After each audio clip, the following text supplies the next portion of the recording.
2 3 4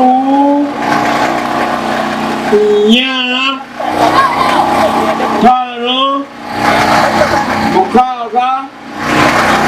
6 7 8 9 10 go.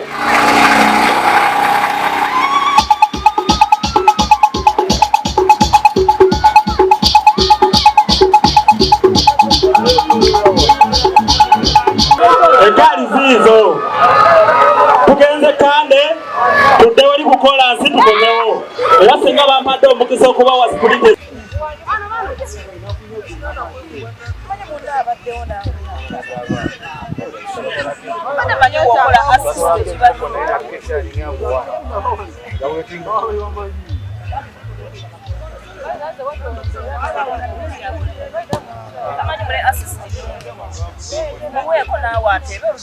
naye bano bonna nga bali mu difensa abenyamba banaasobola balekire bonna mwenda bali midfield yabo terimu erimaako kuliba oba atime kabonero kamuka bayisaawo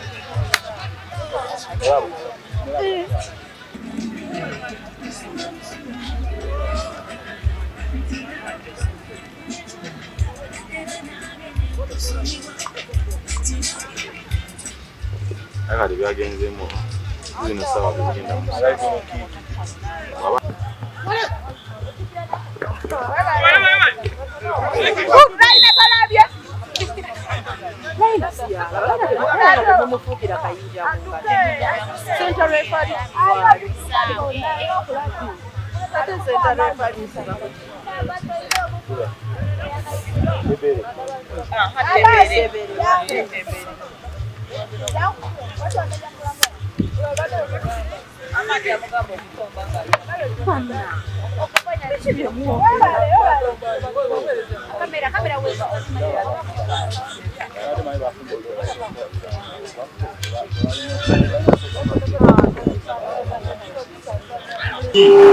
era bangi bajja boogera ebigambo ebirungi gye muli naye mbategeeza ekigambo kimu nti Nsubuga Sulaiti ye mubaka yekka owa 2026 ng'azaalibwa mu kitundu kyayagala okukiikirira ate era nga mwaziikibwa.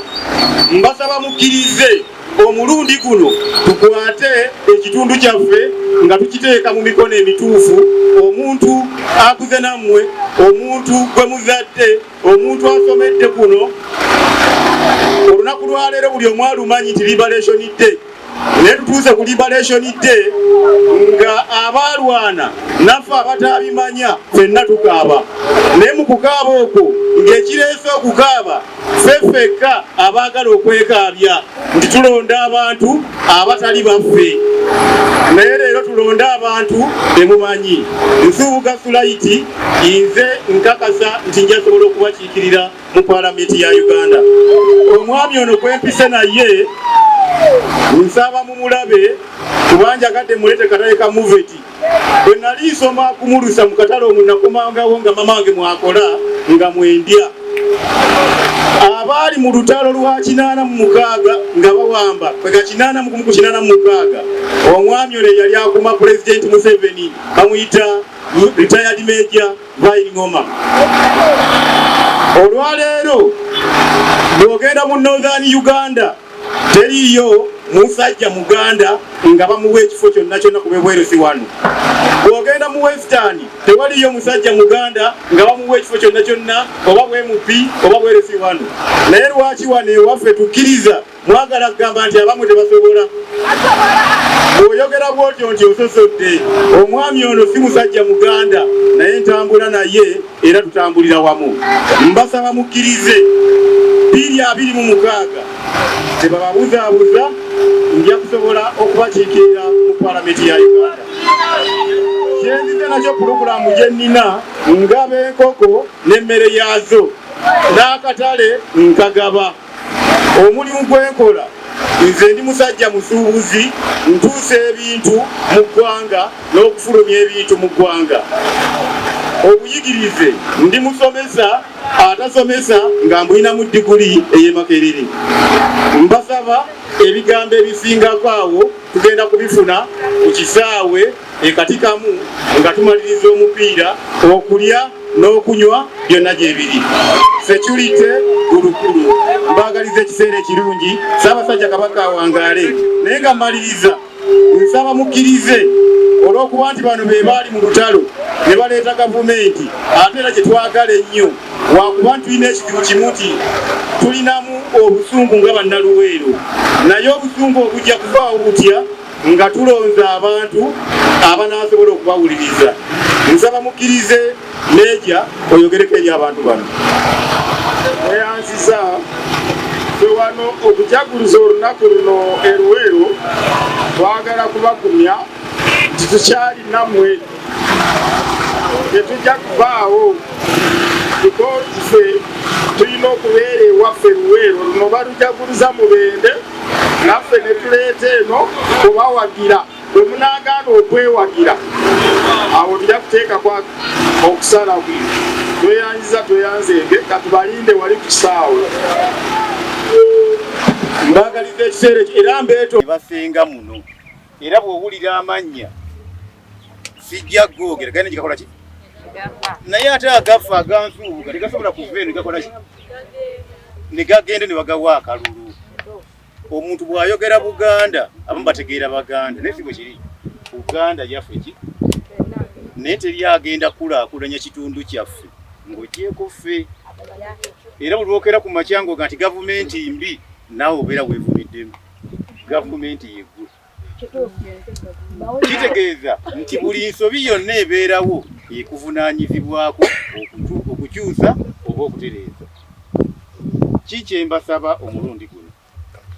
Nsooka okubeebaza nti ne muwuliriza amaloboozi oba ebigambo oba amawulire ne mujja nti omuntu eyabayise abamu nga temumulabangako. Ekyamazima ekyo mbasiimye, ndi musanyufu. Ekyokubiri, buli eyeetabye mu mpaka zange wakufuna ekirabo. Tuzze wano tufunamu bibiri. Osobola ofunamu ng'omuntu obanga gulupu. Kyemmanyi nti tosobola kukulaakulanya gulupu nga tosobola kukulaakulanya muntu ati. Sijja bawa sipiiki yange yonna bwe tuva wano buli omu akirewa. Ebigambo byonna tujja byogerera eri era n'emmere mugenda kugira. N'omuwanguzi embuzi ye weeri.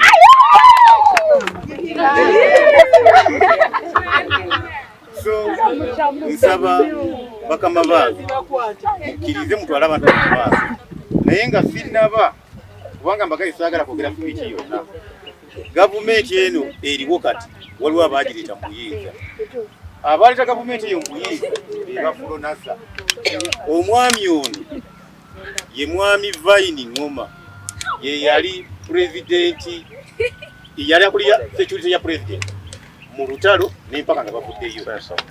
Olwaleero ye wafulonasa. Era mu kampeyini zino zetulimu 2026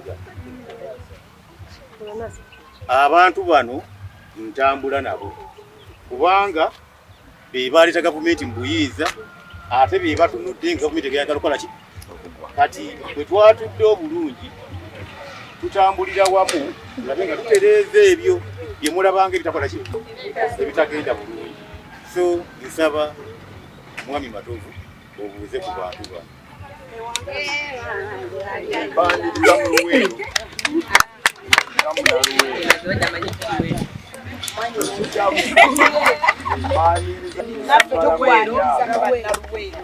Najimalamu emyaka osobola kwebuuza.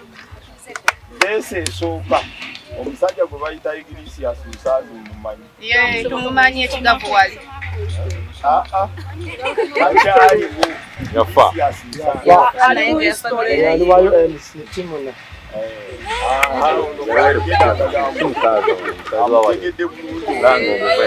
Singa kumanya naddu. Yali waka waffe mukati kamwe.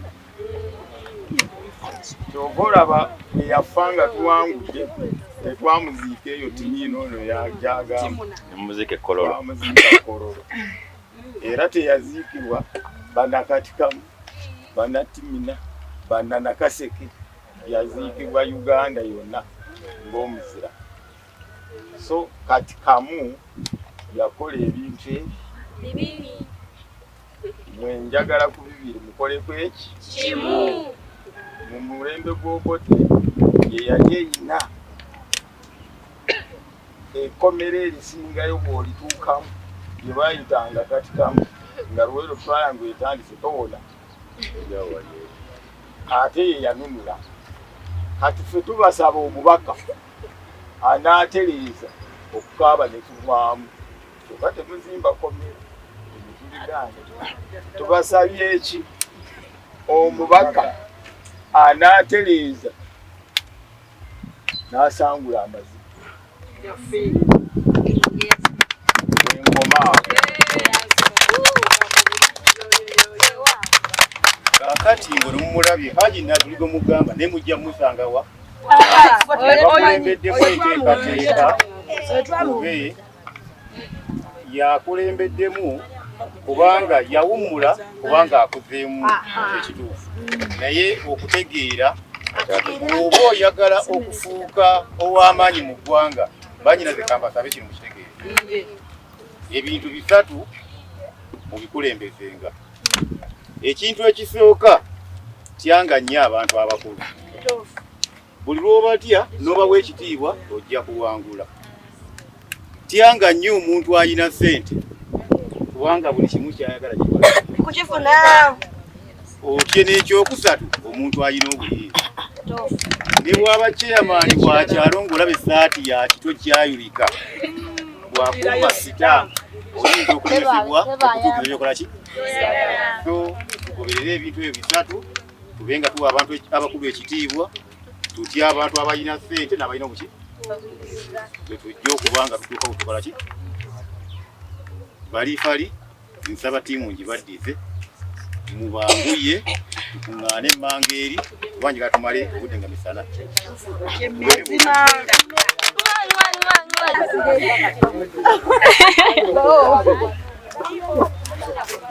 Mwagambye ajja kwongera okuteekerateekera abakulu abo baddemu ensiitaano yaabwe y'okuwanguzibwa bajja kwewangulira omutuuko gw'embuzi ebutuufu okwebaza.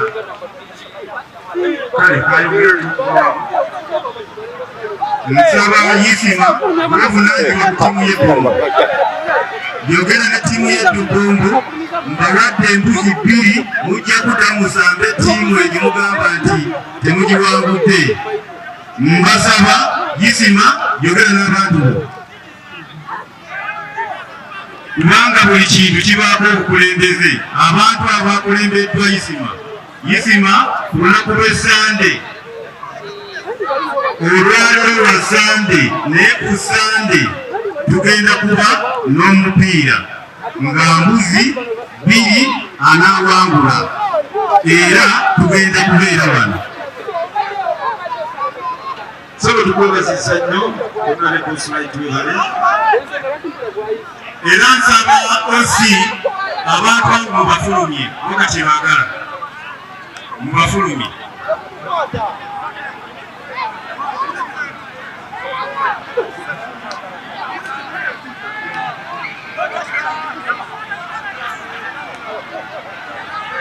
Ng'alina amaanyi gamuwala.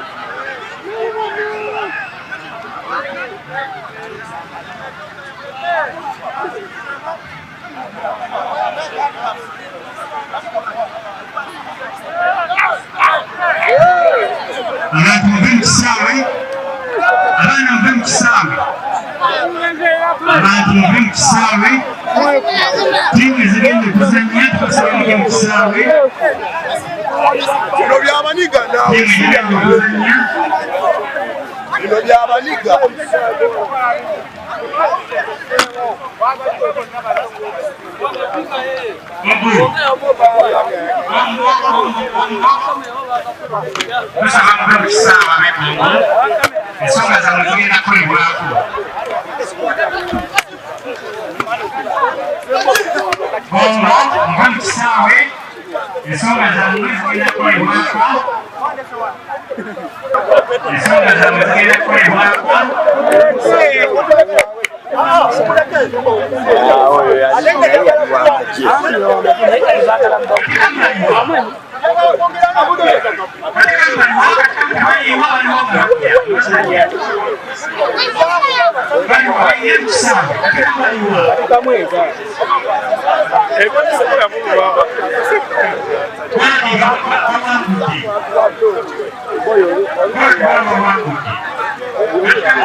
omupira segotosa ondo okoli musirikale abayo aleka tugende mwana ani betuze lawe betuzemu wali usheke oja tugende badi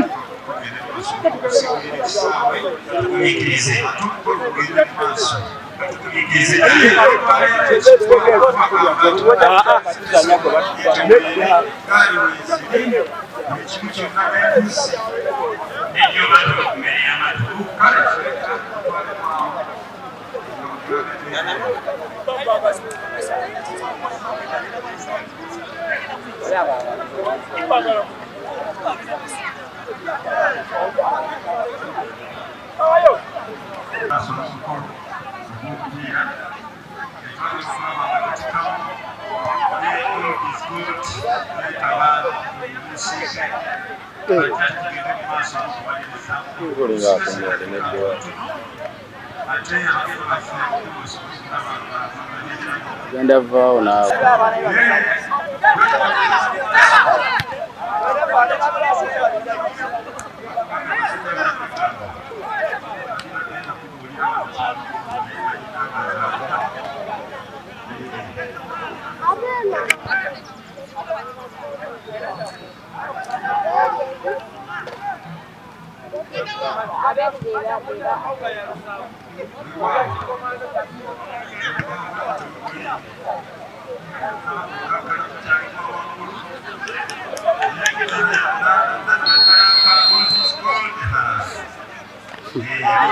afanya nayogerera para bicyasagirira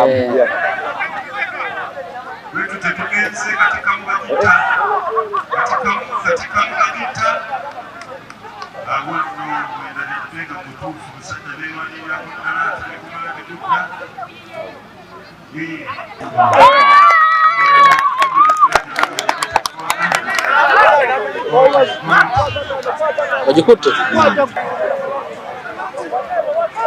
Haji Mansura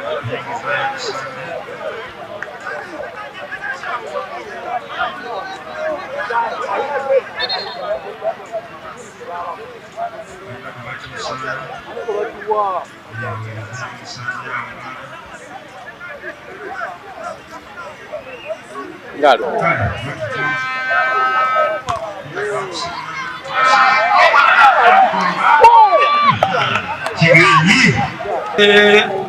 ekitiibwa kya Buganda kyava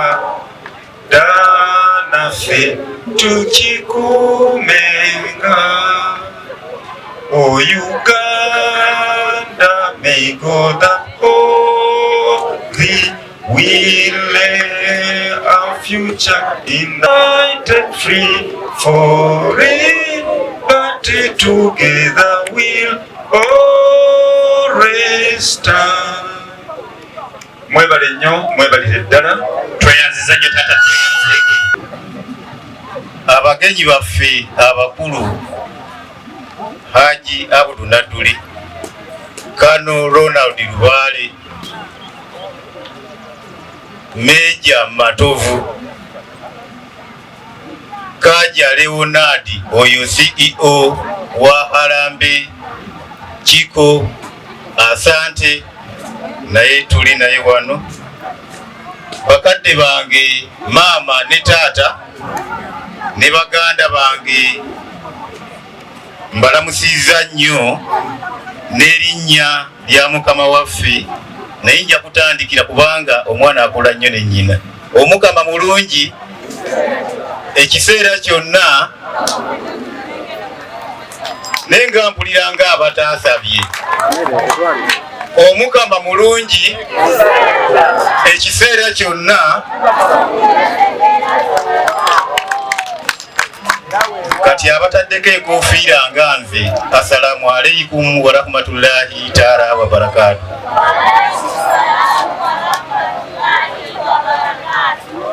Naye nno temunswaza, kati ate nze ab'enkofiira nga sibawulira. Assalamu alaikum wa rahmatullahi taala wa barakatuh.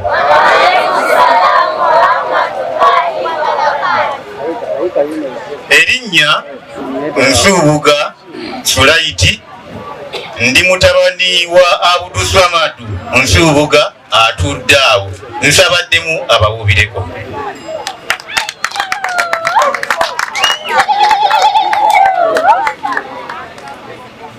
Nzaalibwa ku kyalo Bukeeka,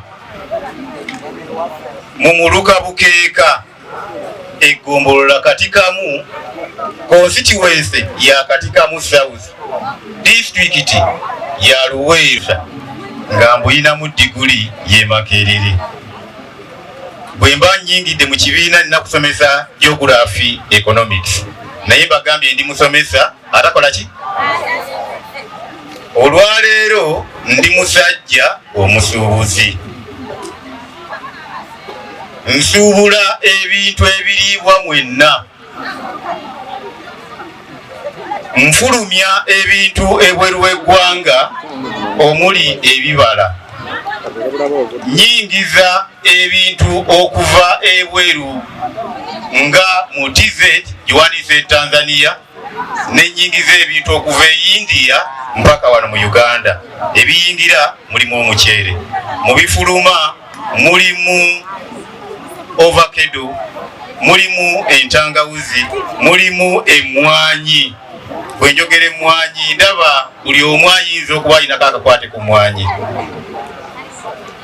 Njagala okwebaza mwenna abaawulidde omulanga ne mujja mubeere wamu naffe olunaku olwaleero.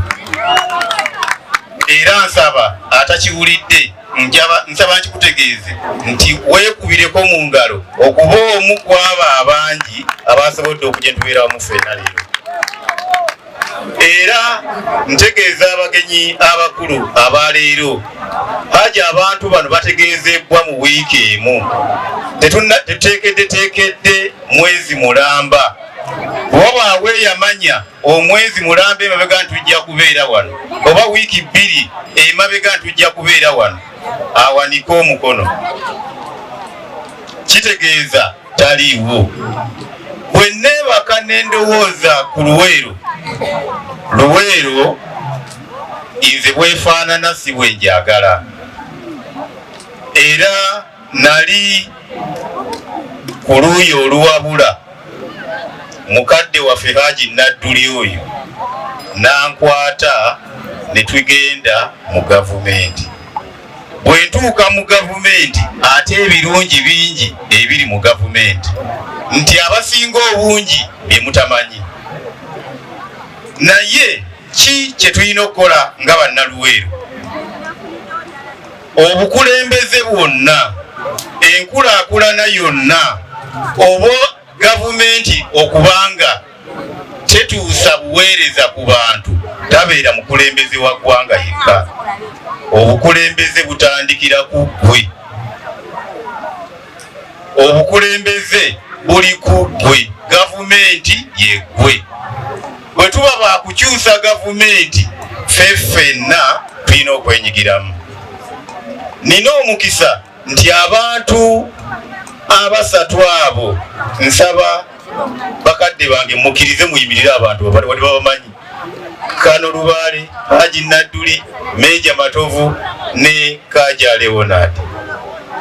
Abantu abo bonna baali ne Pulezidenti Museveni, ne bagenda mu nsiko ne banunula eggwanga.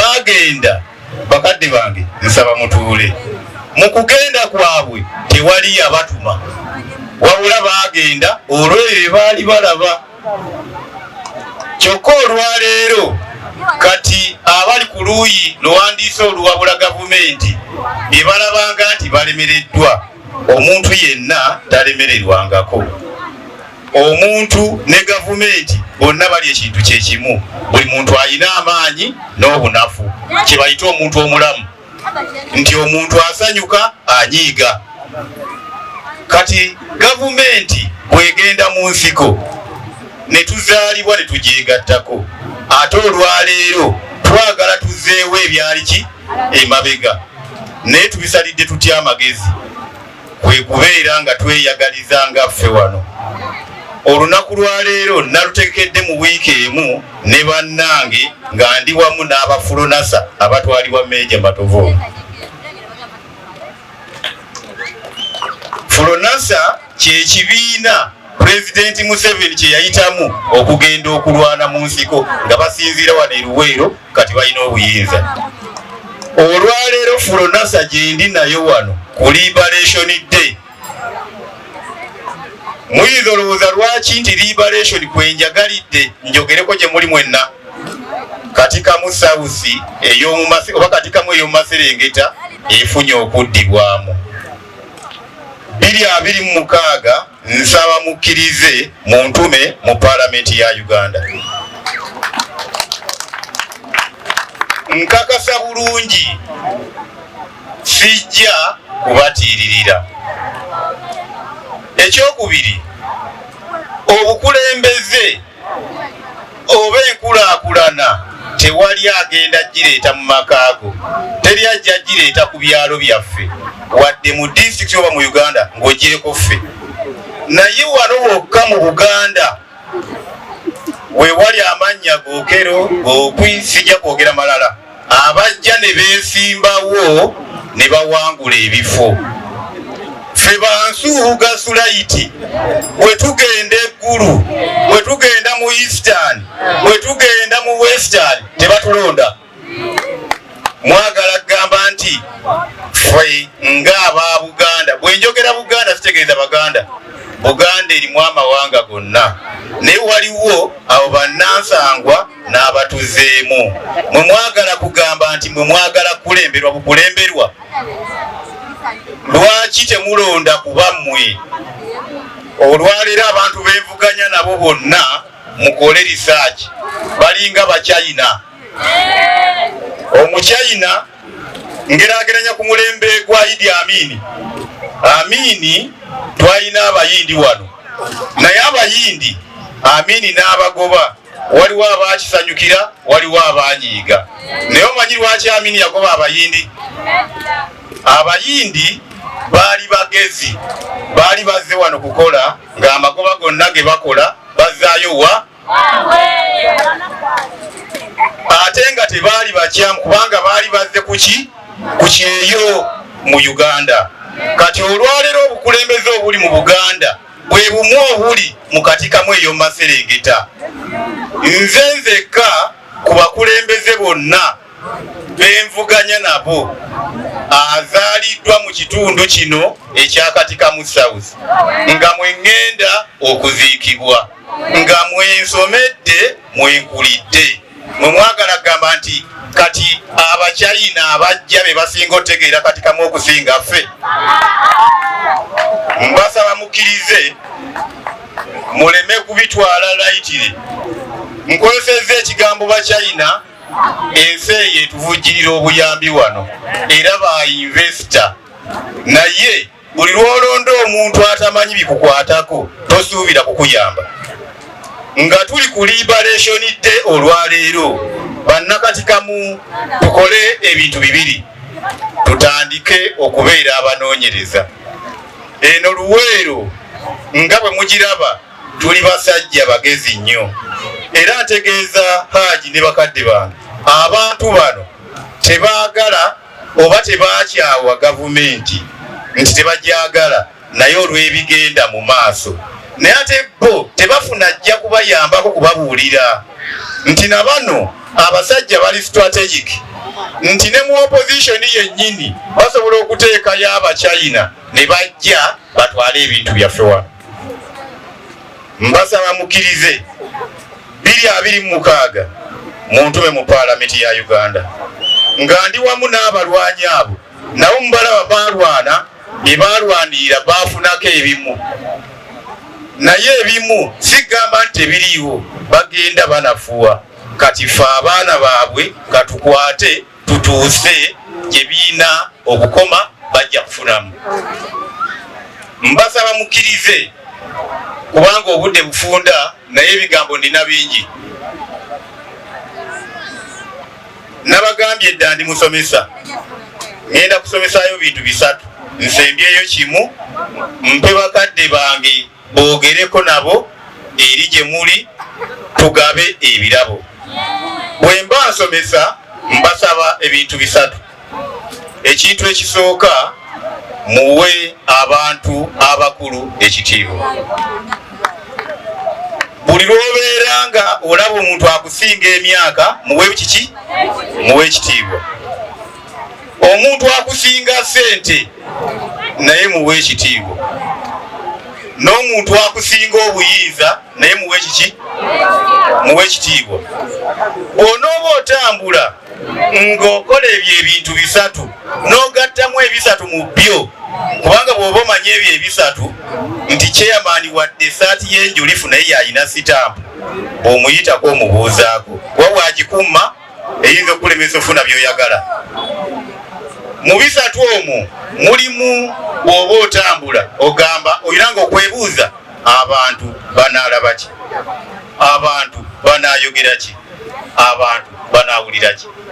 Oba n'ebintu bisatu ebyo n'ogattamu ebisatu by'ebintu 6, abantu banaalaba ki, banaawulira ki, banaayogera ki.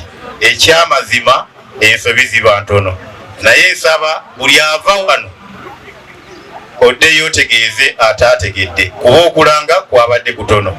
Olwaleero Liberation Day kwali kwenunula kwa Uganda, nkakasa nti kati kamu olwaleero mwenunudde.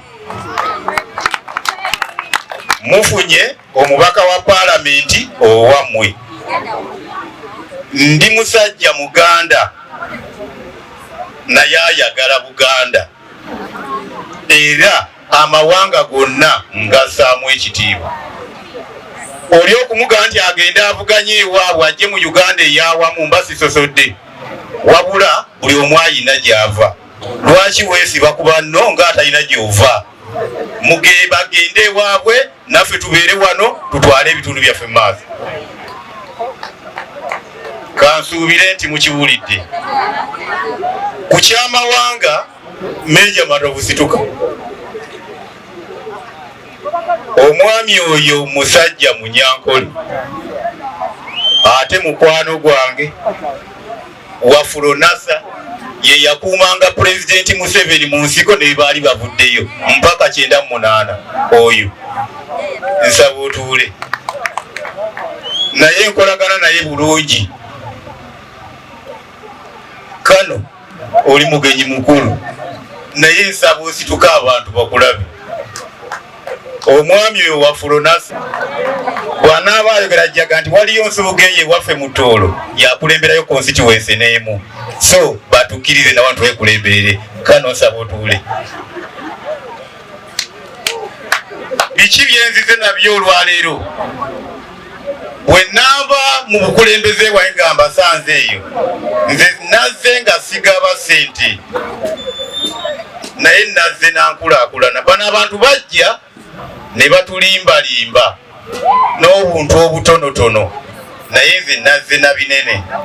Omuntu yenna ayinamu kasente asobola okwesalirawo, naye bw'oba toyina ssente buli ajja kutwala gy'ayagala. Kati nze nazze n'enkola etesosola. Mu kugaba ebirabo nja kwongerezaako, naye njagala nnyo ekintu ekisigalawo. Nze okumpa emiliyoni y'essente nyambaako nsobole okwongera mu byenkola, ojjaba okoze kinene kuba sijja kudda kusaba. Nyambaako ntandikewo kyenkola. Kati bwe naabanga b'ebirabo nja kubategeeza kye nazze nakyo, naye mu kiseera kino munzikirize abantu abo bombi bakulu kati noonya gwempita ne gwendeka. Nsaba Meja Matovu Vine Ngoma woba okwata omuzindaalo protocol ogimanyi bulungi, ojja kumpitirayo omuntu omu beba naamala mu kugaba ebirabo then mbeeko byenjogera abantu bano briefly obudde buzibye, naye mbasaba kye muba muteerabira 2026 Nsubuga Sulaiti ye candidate wammwe. Meja muzindaalo neyanziza sebo kandi ndike protocol ensanyufu si nkambwe, fete tuli bakambwe tuli banunuzi. Ogenda mu UPDF Act abalala ba Act fe batuyita Liberation Organization kanyage gondyangu olupi oyansamu ekitiibwa jangu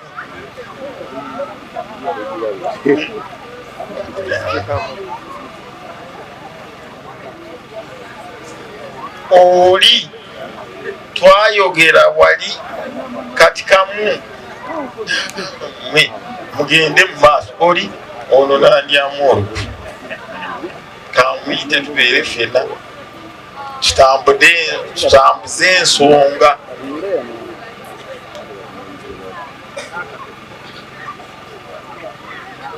Nimbye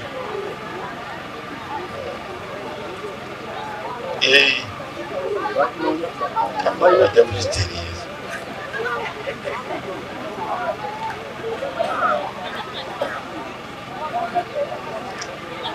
katikamu yatandika okumanya nti Uganda erina okwenunula. Njagala kubawa ensonga lwaki General Yoweri Museveni yatandikira Luweero.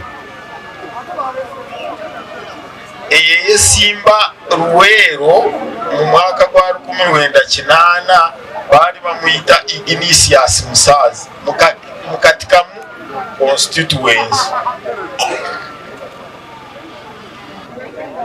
Okulamirira bino okulamba kitegeeza kufa. Abatiitizi bwe batya okufa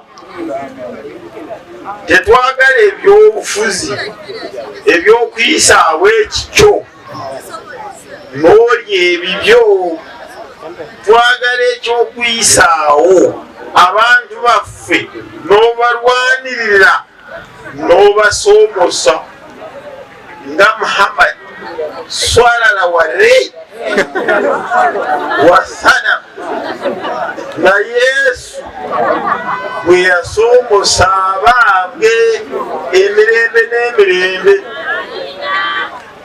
Si bino noonya byabugaga, noonya kubaawo revolution eyange ne Comrade Lubaale Nadduli si byanfuna na byakugagawala by'ensi kutereeza abantu baffe. Bwe tukutuma tetukusindika kunyaga ggwanga na kulya kunywa nga bye nalaba mu parliamentary commission nti nze bampadde service award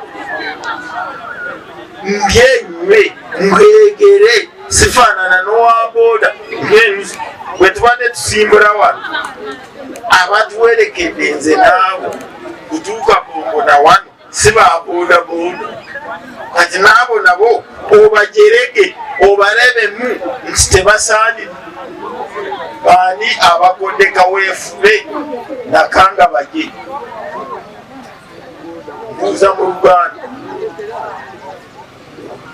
Kati ngenda kugoberera protocol ffe tetujeregana, tulina omukono gwa ddyo.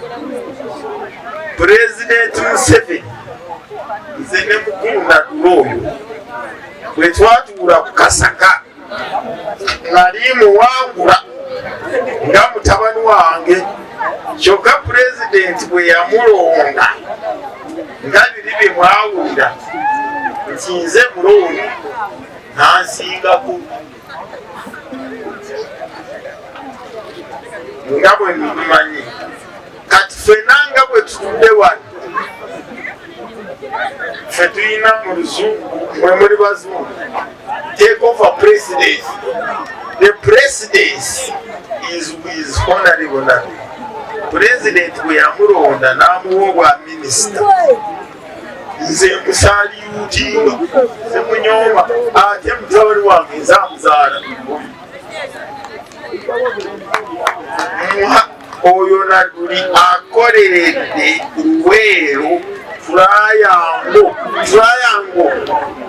egenda netuuka Enkole nevaayo netuuka Zaire nevaayo netuuka Chagwe nevaayo netuuka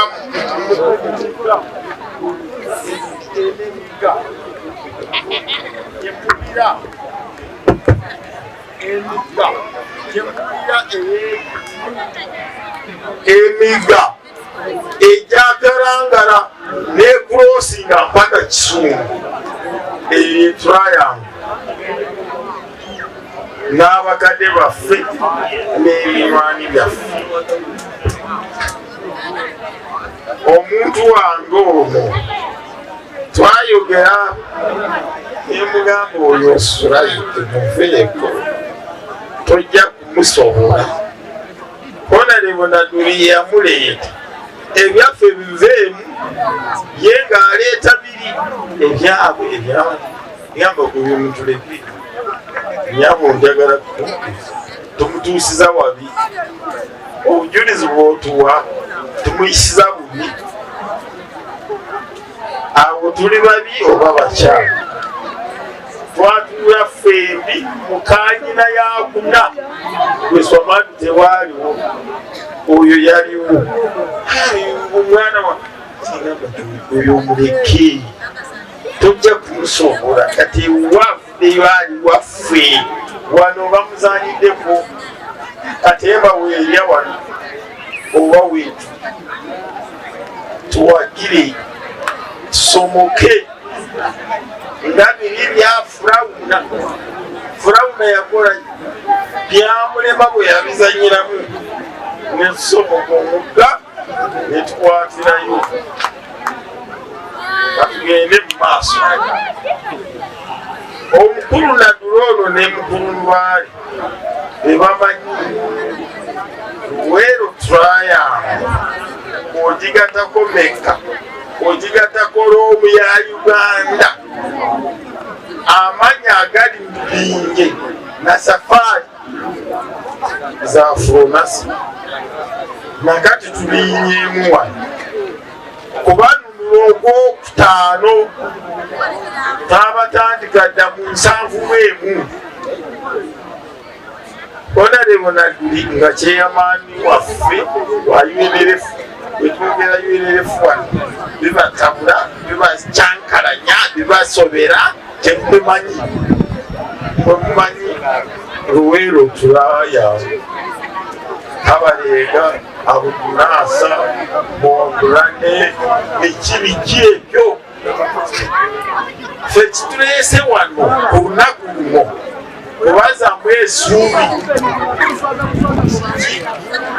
tetubakyawanga tulinammwe twetegese tuyingirewo mwaba n'atugamba nti mugende tetubetaaga bwe munaatuwa oyo mutabani waabwe ffe tujja kusalawo n'okulagira nga bwe mukyegala angende ngenda kusaba mukulu Lubaale olinye wano otuweeyo ekigambo kyo bw'omaliriza ompitire Honorable Naduli awunzige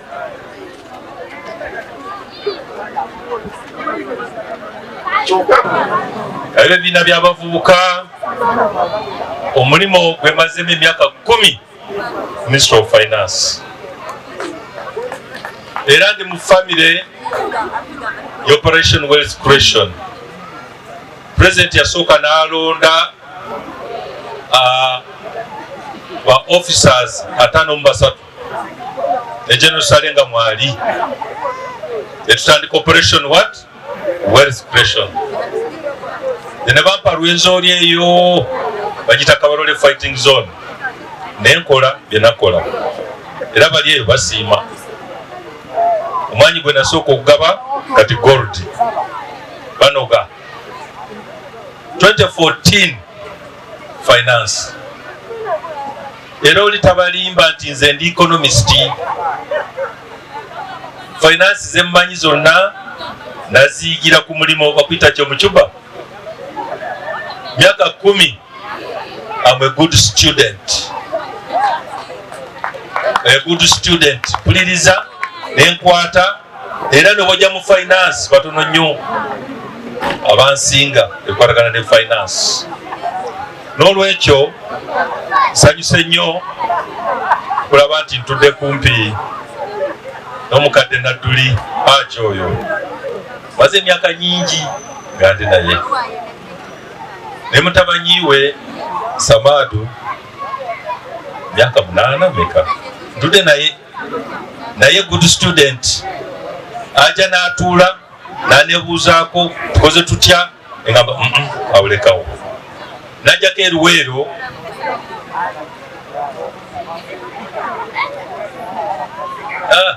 Sulaiti ye Sulaiti oyo najjako mu luweero eyo emukwatirako agricultural insurance scheme abaaliyo najja endeta abakugu era mwaganyulwamu naye nja kwogera nga mbuukabuuka lwa budde. Ekisooka ngeri gye ntuula mu finance wali abantu babiri bakama bange abakulu bemumanyi Ramadhan Ngobi ye PSST ye Super PS ne Sengozi Damulira ye Under Secretary era bantumye bwe bati akatabo kano mukalaba akatabo mukalaba kano akatabo kano bawandiseeko Citizens Guide to the financial year 2024-25 budget.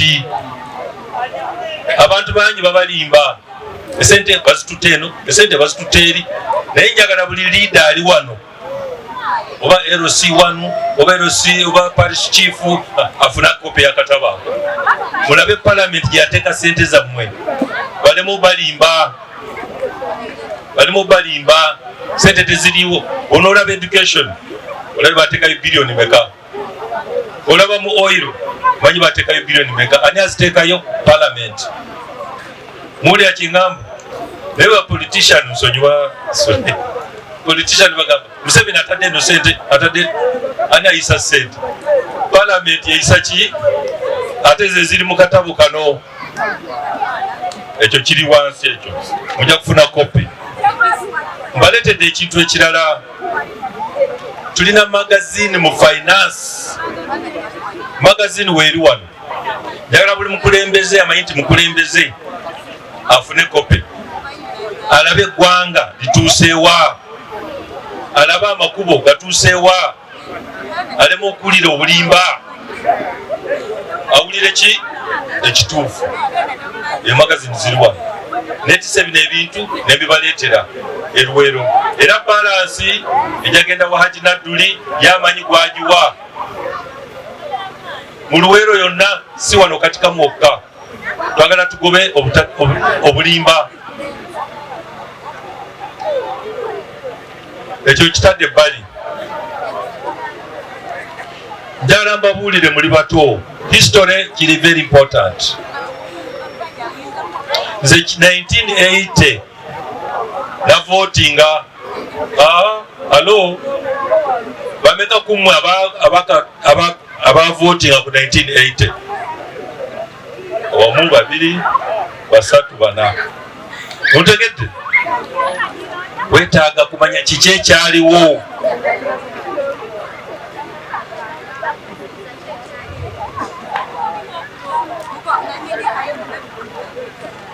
akatabo kano mukalaba oba senior officer ke bakuwanga certificate okuwumula nawumula 2019 neera nkyayambala uniform eno si madowadowa nina akatabo kano basirikale bameka bali wano UPDF sibalaba njagala mbasomere ekiri mu katabo wano nga bansiibula ekisooka military conduct waddewo abavubuka wano nga nsituse mangu nga njagala kulaba oba balina conduct abadde basamba akapiira nga bagandidde mu kisaawe nembayita wano muki njagala kulaba conduct. What is your conduct mu kisaawe kani njagala kubasomera wano military conduct gwe basomere.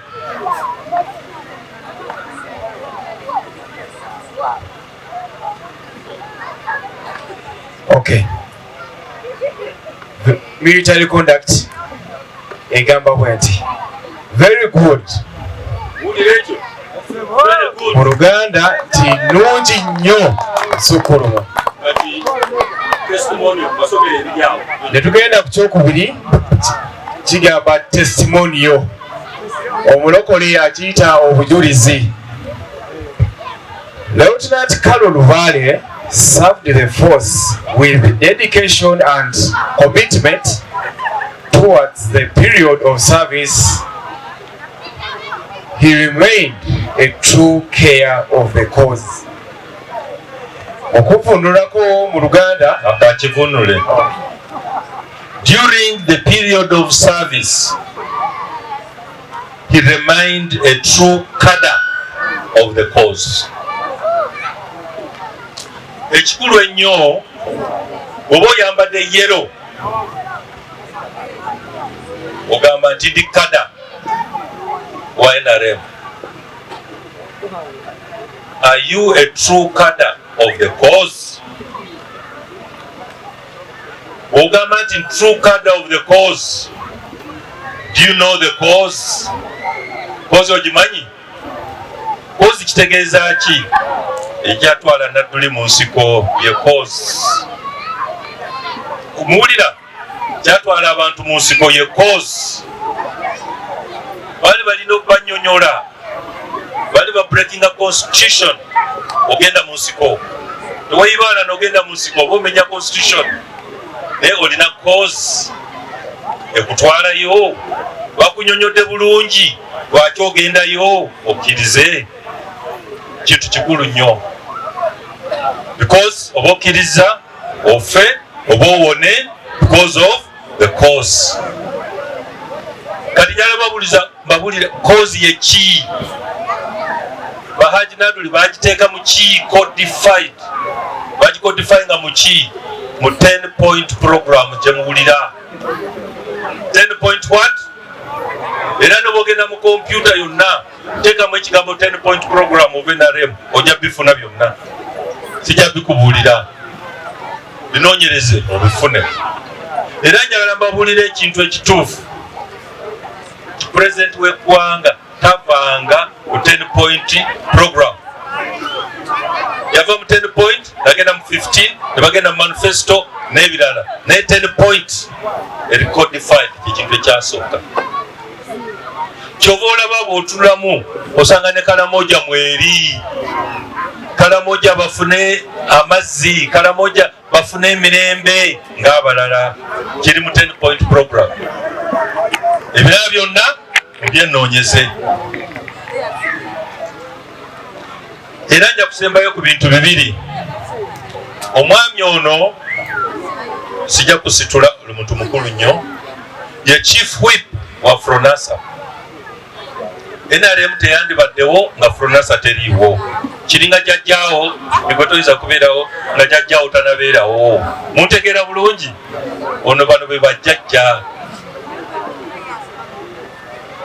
Era omwami ono namubuuza lumu, naye gw'olyaki nga tokula?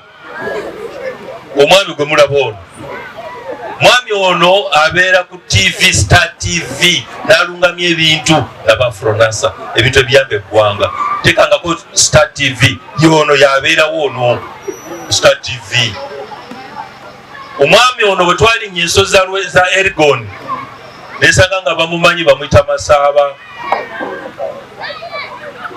Bwe twagenda saidi eno ku boda ne Tanzania nga bamuyita Ngoma. Bwe najja wano mu Buganda nga bamuyita Matovu. Gonna mannya ge. Omusajja ono yagatta Fronasa egatta eggwanga.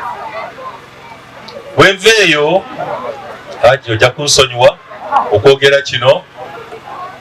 Haji ono twasooka okukwatagana nnyo mu nnaku zino eza NRM ngaali LC5 chairman. Notegeera dda lwali lumu mbabulire Haji, lwali lumu ku mukolo nga guno nga waliwo pasita gamba nze pasita ngoba emizimu ngoba lubaale. Ono Haji nakuba ku kazindaalo kati, wayereka nolubale wa ssente gwendeese tomugoba.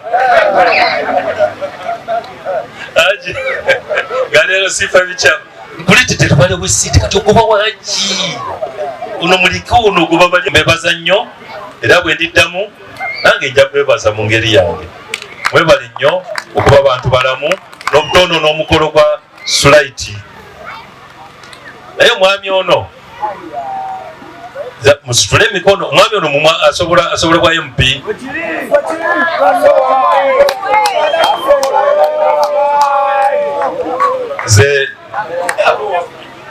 Ze neeyama kintu kimu ate akimanyi. Ofiisi yange olungi luggule. Buli kyakola, buli kyeyeetaaga ayingira buyingizi. Era nabatuka ku finance nagamba agenda wakanulubale poliisi emuleeta bulezi. Era ne maama ne taata wemba muzze Kampala njabbaniriza mujje ne baganda baffe. Ofiisi yange olungi luggule. Nga nsembyayo mbagamba nti mulina okutegeera omulimu gwange gwe bampa mulimo ki. Ze manyi ssente we zisula. Basula mu banka bazisula wa? Naye nina okuteekateeka otuuke ku ssente we zisula. Byebintu ebisatu ebyo ebirungamya Sako, ebirungamya women groups, ebirungamya abantu. Oz ani amanyi ayimba leta O Ragadi. Bas Ragadi yatimbira leta meka naye nga 3. Obwegasi, okuteekateeka n'obwerufu.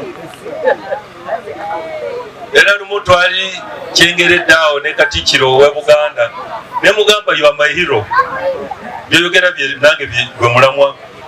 Leta O, obwegasi, obwerufu, okuteekateeka. Mu abato waliwo okuteekateekera n'okuteekateeka. Mukimanyi? Ne butoolo naye okuteekateeka n'okuteekateekera nkimanyi. Muntegeera bulungi?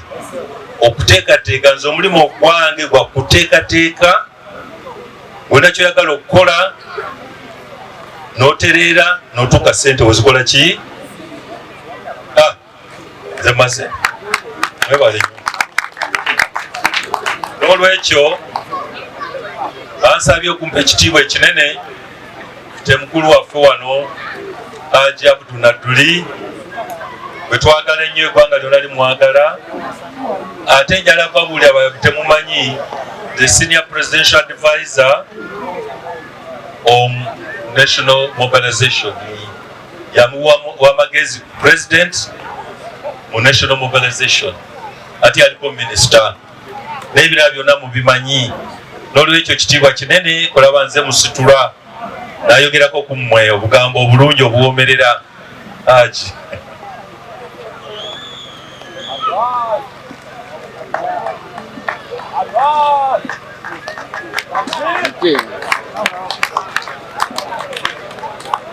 Abantu ba Katonda abalungi mwenna nga bwe tukuŋŋaanye wano olwaleero omukolo ogwa Nawabirye, nga omukolo guno gwe guzingiramu eggombolola y'e Makulubita omwali ettendekero ebbereberye mu mwezi gw'okubiri mu 1980. Kale nno tuba nga tukuŋŋaanye wano olwaleero kyatukoze bulungi okuddira omukolo guno ne tuguserebulatinga ti olwaleero tugudde mu nsiko era nebulala nga tuli mu kisaawe wano tojaganya. Njagala okwebaza abakulu bannange bano kubanga emabegaawo mbadde mu kasitunkano ddeeno ddeeno naye nga tuwuliziganyiza ku masimu era kyavudde mulaba nakedde wano nemala okusimbula obugaali nezigulawo omupiira ate nenzikirira eruweero kubanga nabaddewo nejjajjange owekika kyempeewo kinye otwatondawo obwakabaka nekintu ate kakati nekomawo wano kakati mbadde nga ndi 3 in 1 naye bwe nkomyewo nga ebintu bikyatambula nebaza Katonda otasanga nga ebintu biwedde bagiraki basaasaana. Kale nno okujaganya kuno mulimu ebintu bingi. Emyaka 4 agayise okujatulwa mu nsiko si bwe mugwenda bawano olwaleero naye benda bawano olwaleero abasinga obu beba abazaaliddwa nga tuvuddeyo mu nsiko era bebala abeesimbawo. Kale nno beesimbawo nga bali mu ssanyu lyaffe nga bajaganyiza sibe guli kakati nno woobuuza transformation oba transition tunawaayo tutya obuyinza tutudde ebbali abasulaiti bagiraki bayitawo bajja nammwe mweteekereteekere si kifo kya sulaiti kyokka n'ebyo ebikuli wansi okubako erusiwa erusiku erusiku nerosifayi kakati oluguddewo olwaleero genda ng'oyita mu kyalo kyo yita mu Lukago yita mu Gombololayo onoyita mu Gombololayo olwo ng'otuuse ku disitulikiti emu kiwuliziganyiza bulungi. Njagala okubeebaza olw'omulimu gwe mukoze bwe mwakkiriza okwetaba mu mpaka zino twandibayise ne mutajja. Kale ebizigedu ziba bibeerebwe bityo ate era ne Katonda atukubira ekkubo tuleme kubeera nga abalemere tujja kulemera kubanga omwana gwe tusindika bw'anaabala ebibala abanaalya ku bibala bajja kuba bati bangi. Mulimu okusigadde wano ibola muntu n'olidde wakuba wabya tunasooka n'abamaka tuwewa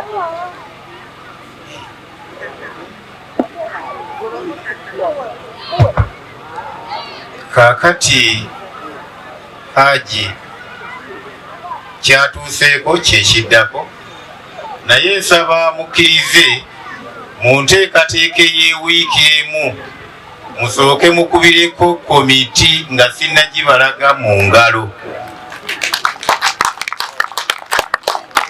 abo naye ne bwe saaboogeddeko babadde bakakamu muddeemu bakubireko mu ngalo.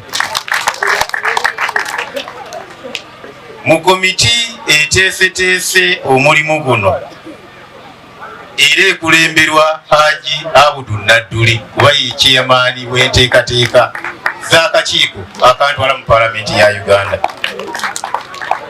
Engalo za Haji tezimala.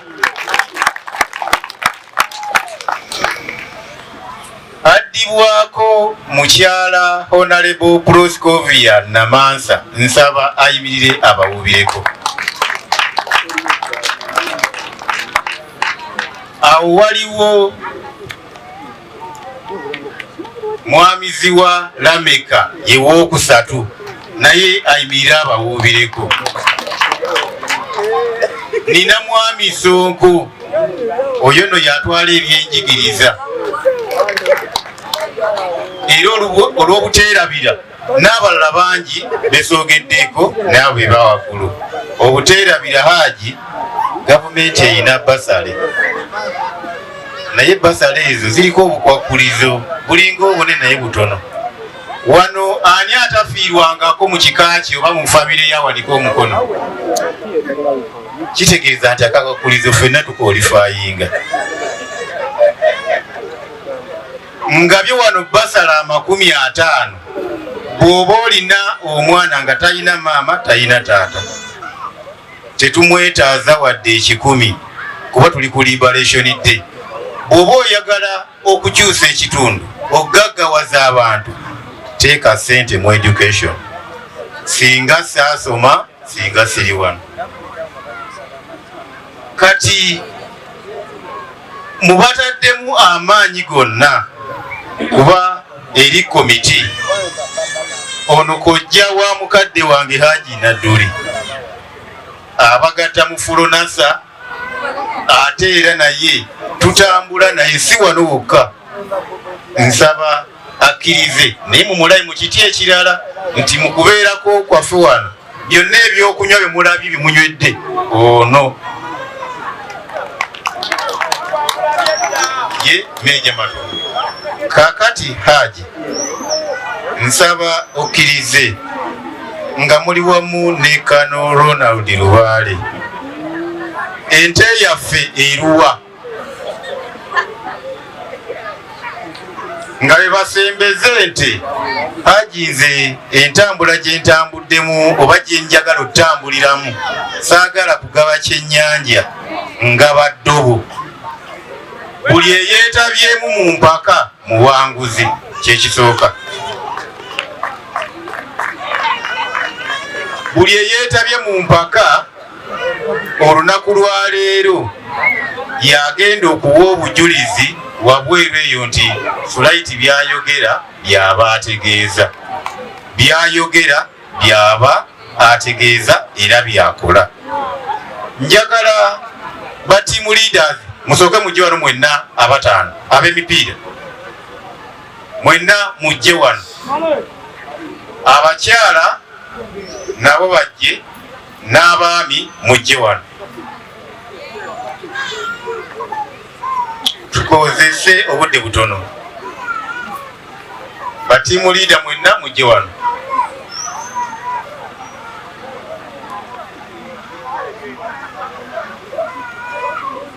Abazanyi mutunulire abazanyi bali waliwo gwe mubuusabuusa ku bano. Wali taliiwo. Ekirala, mu baana abazannya emyaka egironda kati abamu basoma. Mu ttiimu zammwe abaana abalimu nga basoma ku mitendera gyonna, nsaba muddeyo mubaawulemu mu kategori. Abali mu sekendule ebitabo byonna mbibawadde. Kasita babanga ba sekendule nga bali mu ttiimu ezo, kyemmanyi akakiiko kawandiise ttiimu ezo. Ebitabo byonna bwe muba temubifunye, bano be bajja bakuba babitutte oba muŋŋambye mubamanyi. Muŋŋambye mubamanyi. Kati abatasoma nga balina amaka nga beetabye mu mupiira, nga tosoma naye olina omukyala n'omwami, buli omu muwadde enkoko 10,000.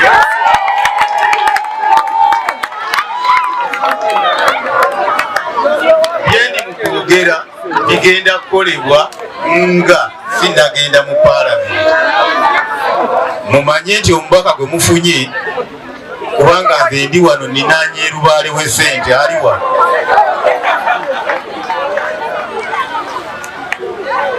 buli eyeetabyemu mbagambye nga ayina amaka. Kati kyesijja kuyisaawo nti ate abawuulu kati abasigadde beekolemu gurupu, naye nga gurupu y'ebbombo teyegatta mu yeekatikamu, eyeekatikamu teyegatta mu nnyimba. Twagala buli wamuntu bayambirwe mukola ki, kubanga twaganya Abachina. Kuba bw'ova eno ate n'ogenda n'oyingira mu baali ate ekyo kiki kirala, olwo oba ofuuse mu China genda ku investinga walala. Kati abasigadde buli gurupu n'enjiwa enkoko 5 sigaba nkoko zokka n'emmere tugiteekako, n'akatale bwe kabula nja zibagulako. Kuba kyesabagambye ndi musajja mulunzi, nunda enkoko ez'ennyama ate era nzifulumya mu South Africa. Ekyomukisa mudde mutuule, ekyomukisa bano kye bafunye nti nze bwe munaaba muntumye mu paalamenti ngende mbakiikirire, buli awo okutuukira manyiiwo, be nnina okulaba mbamanyi. Kitegeeza mugenda kuba mumaze okuzibukula oluseke lwammwe nti amazzi gajja bagakulukuta. Haji ne Kano nsaba mukkirize kati ettiimu 2 nga mmaliriza ekyo, ettiimu 2 ezikulembedde kapiteeni waayo ajje wano, ew'abakyala kapiteeni ow'abaami. Muyenga netball eyo yekulembedde taata. Nsaba n'ow'obugaali eyawangudde obugaali ajje wano. Kati buli eyeetabye mu kagaali All is God football ettiimu ekulembedde. Mbadde nsaba atuuliziganye ttiimu 2 ey'abakyala n'ey'abaami. Muyenga y'abakyala, All is God y'abaami. Kitegeeza nti w'obulenzi yeetutte byombi. Simanyi mwekubireko mu ngalo. Ate obugaali taata obugaali Ssebo Honorable anywedde mu bannaakendo ye mukulu James Ssentongo. Kaakati ab'obugaali buli eyavuze n'amalako abaatuuse babadde kuba nabadde siriiwo, abaatuuse nga basimbudde ne bamalako bonna baatuuse taata, era nga batambudde bwe bati. Omwami Louis yakutte ekifo kya 7, Boogere Isima n'akwata ekifo kya 6, Mulongo Ssebunya Kato n'akwata ekifo kya 5, Mawejje Zakaria n'akwata ekifo kya 4, eyakutte ekifo ekyokusatu yabadde Wasswa David, ekyokubiri Marina Airways, ekyolubereberye Ssentongo James, tewaliiwo yasembye.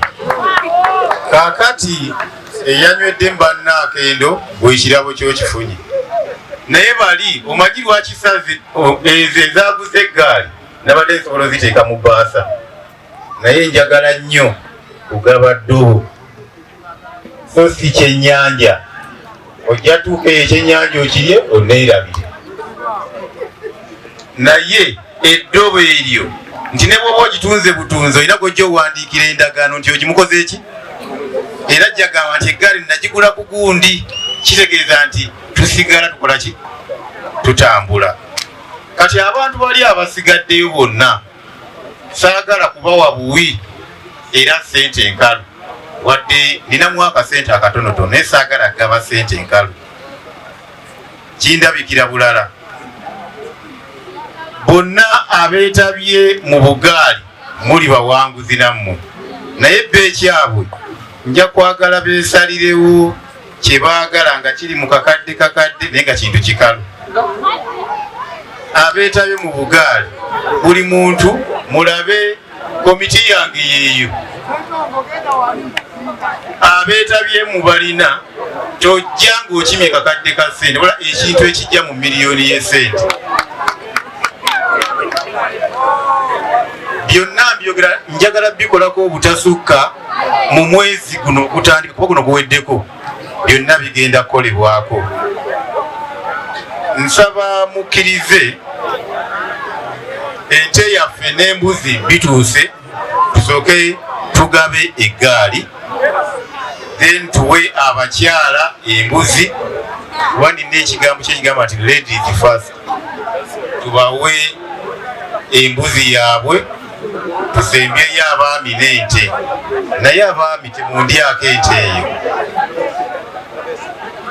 oba oli awo nange nja kulya ku byenda. Nsaba Haji ne Kano ne Meja tuwe abantu bano ebirabo. Ow'eggaali jangu ofune eggaali. Omwami Ssentongo James yatuuse dda tawalampye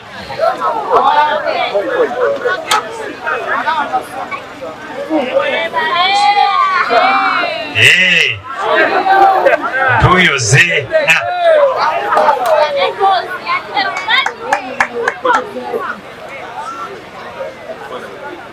ayagala kuweeka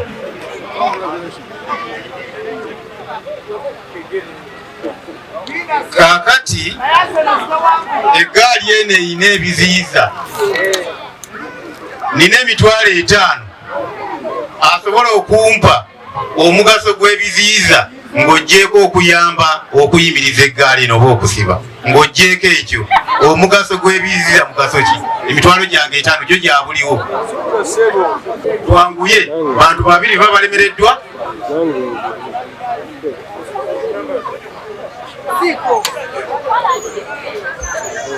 Neyanziza se eggaali ekirala ensonga lwaki eyina ebiziyiza ensonga emu ojogedde endala eggaali weba teyina biziyiza tenyuma olw'okuba ndi musomesa mumukubireko mu ngalo naye akigutte mpaayo omukisa gumu nkyeddiremu. Obugaso bw'ebiziyiza kutaasa bulamu. Nayo ansa naye si yentuufu. Kakati omugaso gw'ebiziyiza ku ggaali, ku mmotoka, ku pikipiki okuyamba kukudduka. Kubanga obeera okimanyi nti ebiziyiza biramu bijja kukola ki? Mufube nnyo okubeera nga ne bw'oba odduka manya gy'oddukira nti ebiziyiza bikola ki? Gwe mugaso gw'ebiziyiza gukuyamba kukola ki? Omanya nti kuli biziyiza toyinza kuserengeta kaserengeto. Gukuyamba kukola ki? Kudduka. Kale tugabe ekirabo kyaffe ekyokubiri, embuzi yaffe.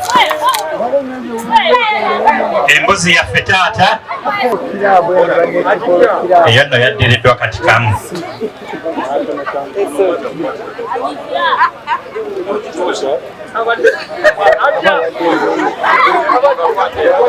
Wabe wajja mukwatirako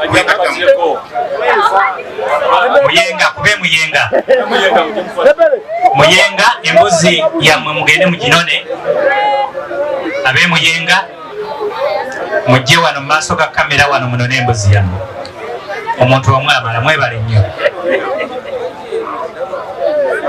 So nsaba bagitwale embuzi yaabwe. Ente yaffe eruwa musooke mugyewo embuzi eyo.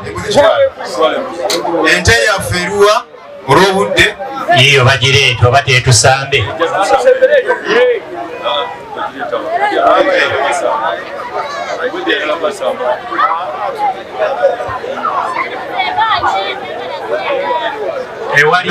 Nanyini gaali awangudde eggaali kimalisiiti y'eggaali eyo.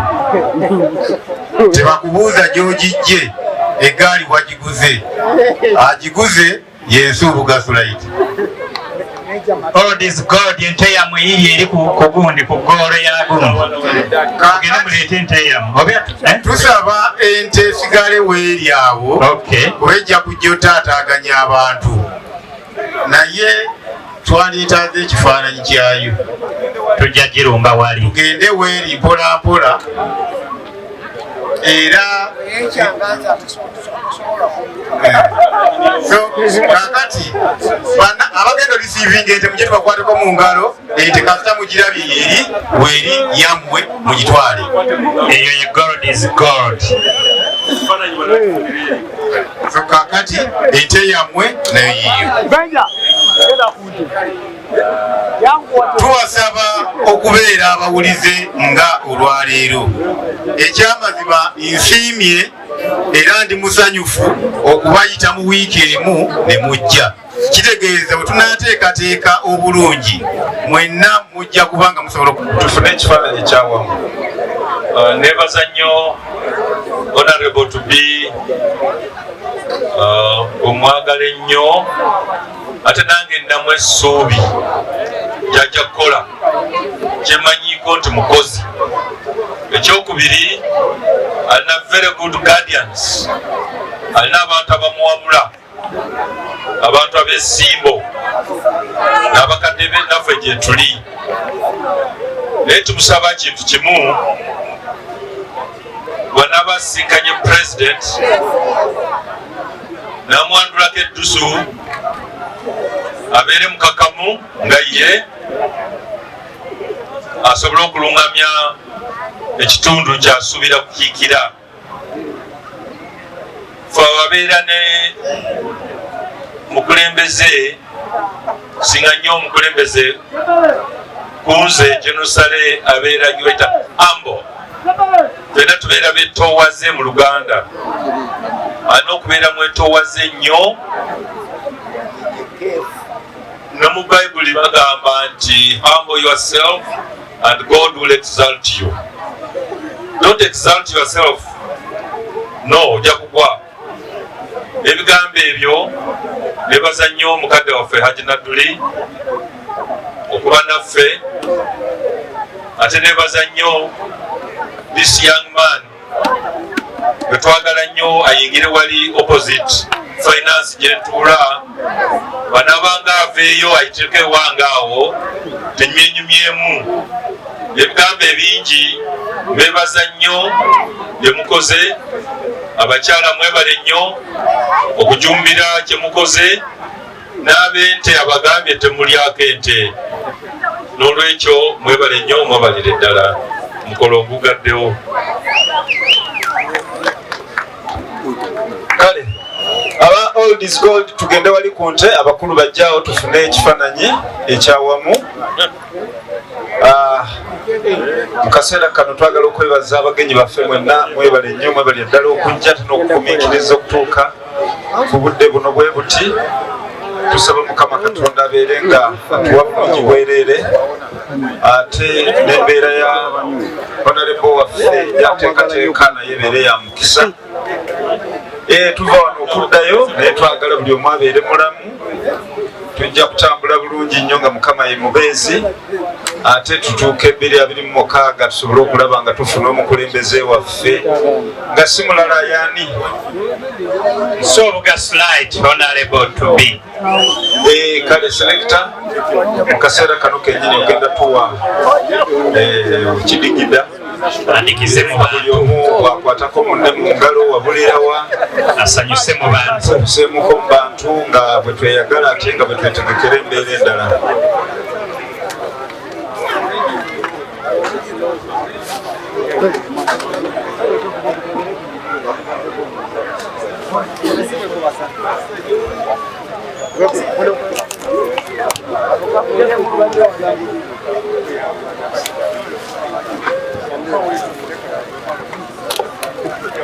Amasaka kumukuru wazaja wako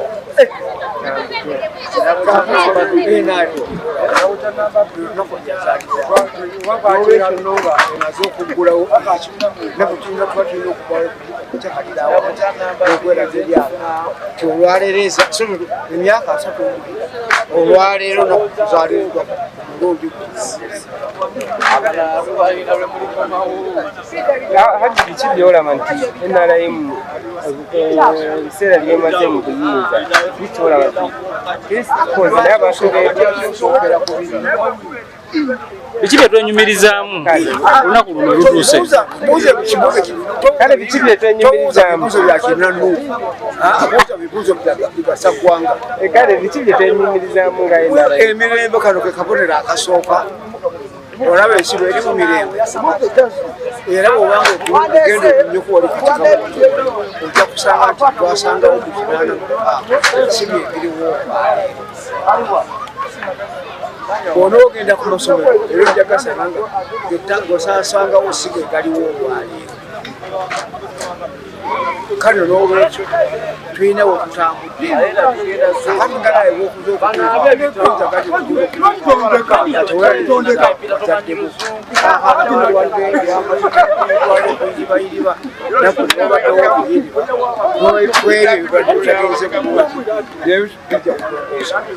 tugenda mu budde bwa kalulu 2026 bannabyabufuzi bubaka ki bw'olina eri bo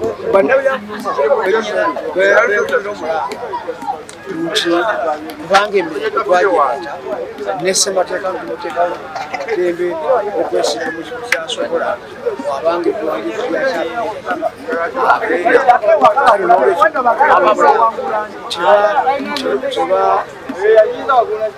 tebagulawo lutalo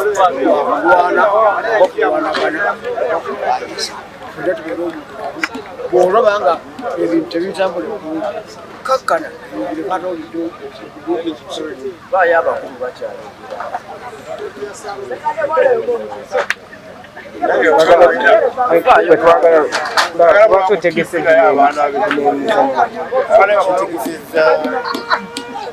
lwaleero tewali kubuusabuusa nti Mweru wali liberation day oba wewali bakaji balwanira ne banne oleeta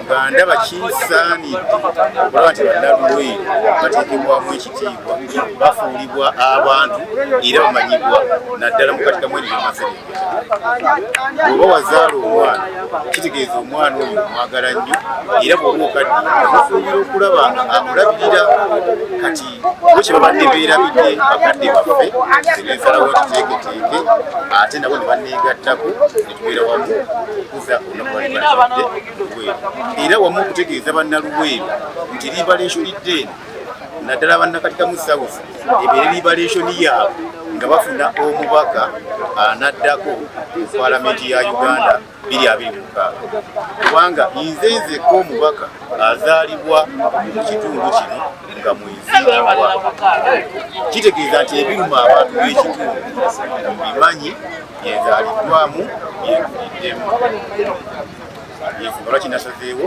olunaku luno okuba nti liberation y'eggwanga ey'ekibeera ekiri mu buyinza kyenzikiririzaamu nzije mbeere nga njogerako eri bannakatikamu oba libaleetinga kufuna omukulembeze anaaba abateeka si byaginannuupu negikulawa